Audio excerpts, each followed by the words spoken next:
My name's Deb Fleetham. I'm the Red-Chested manager at Wallingford Avenue, where Leonie lives, and I've been here for about 6 years. Leonie's been with the Society for the past 8 years, and since then I think we've been able to understand and access the services like speech and language therapy that support us understand what goes on physically with Leonie, as well as her autism and how that impacts on her sort of very specific tastes of food, what she does enjoy.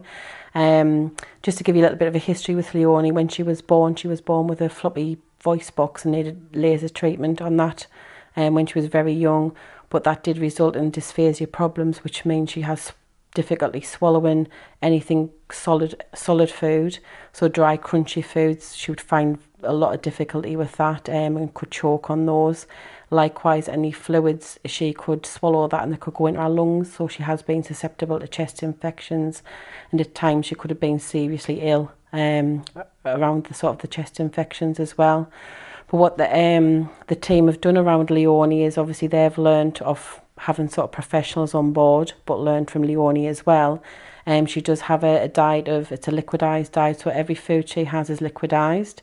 We have tried over the years to try and get more individual tastes, so a spread of food on our sort of a plate, if you like, with different sort of amounts of pureed food, but she's distinctly showed us she wants all that food blended together.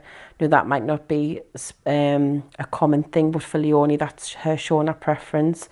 We do know she does love foods like sort of mince and dumplings, Sundays dinners, but she does like very strong flavoured foods such as kebab meat and garlic sauce, curries. She loves curries.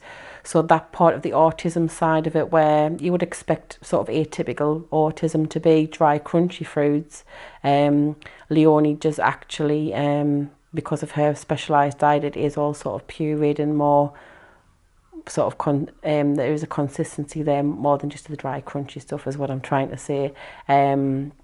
But again, what the staff have been trained to do with sort of links with the speech and language therapy team is they know that there's a specific consistency around our food, so things have to be, they can't be too thick or she would have trouble swallowing those.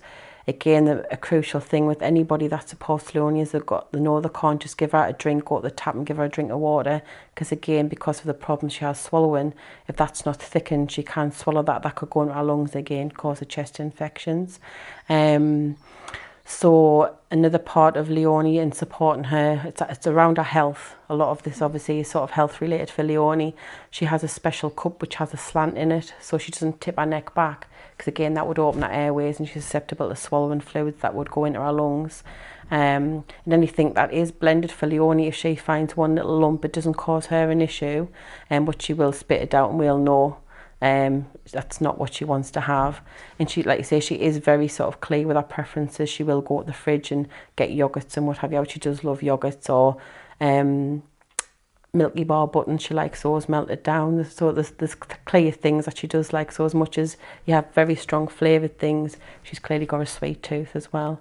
But again, we've worked a lot jointly with the school to make sure that specialism and the understanding of how to support her and her health is transferred between school and Wallingford, because if, like I say, she is having fluids that are not the right consistency for her, her health does suffer, and we have seen that over the years. But one thing that has happened, I think, because we're getting better at what we do, we understand Leonie a lot better, we've had specialist support, is her health is very, very good. We have chest infections when I first came here, so going back 6 years, you could guarantee 2 or 3 a year, which would have her sort of really sort of flat, looking very poorly and not being able to engage in normal activities, whereas now we're lucky if we have one of those a year, if that. And obviously she's sort of accessing all community-based activities and, you know, living a very good and rich life.